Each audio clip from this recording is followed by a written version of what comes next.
l'extension de l'école de Bonlay, c'était vraiment une combinaison entre, d'une part, la commune qui souhaitait pouvoir accueillir et rénover une école qui était modulaire, mais de mauvaise qualité, en tout cas plus en bon état, avec des contraintes qui étaient forcément très fortes, puisqu'il fallait pouvoir réaliser ça dans un délai record, tout en respectant les normes d'aujourd'hui. L'innovation modulaire qu'on porte a pu répondre parfaitement à ces besoins-là, de pouvoir construire dans un temps record. Aujourd'hui, personne sur le marché ne peut faire mieux, et en même temps offrir une qualité au niveau acoustique et au niveau thermique incroyable pour l'école. Cette combinaison-là a fait qu'on a pu livrer aujourd'hui une école pour près de 200 élèves dans un temps record, on parle de 6 mois, et tout ça avant la rentrée des classes 2024.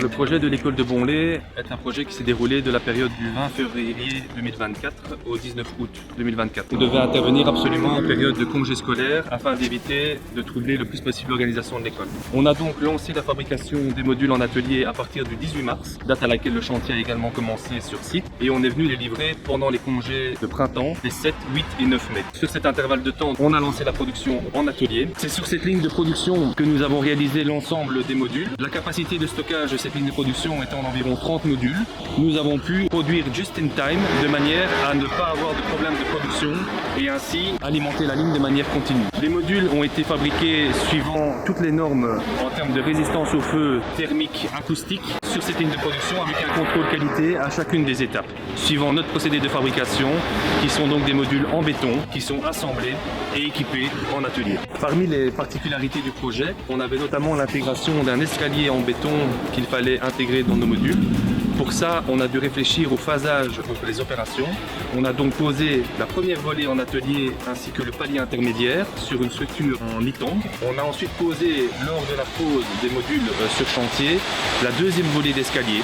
Il restait alors la dernière marche à poser. Cette dernière marche, on l'a posée grâce à l'exutoire de fumée qui était au niveau de la trémie d'escalier. Après avoir posé le module de l'étage, on est venu faire coïncider la dernière marche avec l'ensemble du reste de l'escalier qui avait été préalablement monté. Un autre défi que nous avions à remplir était également l'accès au site, pour lequel la livraison des 24 modules s'avérait complexe. Heureusement, on a trouvé la méthodologie après avoir pu éprouver sur ce premier module, et les autres 23 autres modules ont roulé de manière assez efficace. Qui dit 200 élèves dans un nouveau bâtiment dit qu'on doit respecter un certain cadre de normes, que ce soit au niveau de la ventilation, au niveau du chauffage, mais surtout dans le cadre de l'enfance, des normes au niveau de l'incendie. Nous devons avoir les compétences en interne pour pouvoir anticiper au maximum l'ensemble de ces normes. Évidemment, on se fait aider de bureaux d'études qui sont là pour nous donner les directions à suivre. Pas question de venir rainurer par après nos volumes pour y intégrer de l'électricité, des tuyaux d'eau qu'on aurait omis, du chauffage. Tout ça doit être pensé en amont. L'ensemble des techniques que l'on intègre dans nos modules sont imaginées, conceptualisées, validées techniquement également avant la mise en production en atelier. On est ici au niveau du bureau d'études où l'ensemble des plans de fabrication sont réalisés. Il faut savoir qu'un module, c'est une boîte wikipédique qui est constituée donc de plusieurs panneaux. Chaque panneau a son propre plan dans lequel ses propres techniques sont intégrées. Et c'est ici donc qu'on vient intégrer l'ensemble des éléments qui sont constitutifs des panneaux. Chaque opérateur reçoit ainsi un plan de plaque. Ce plan de plaque est donc la fabrication de chaque élément détaillé du module qui est ensuite assemblé au marbre d'assemblage et parachevé sur la ligne de finition en atelier.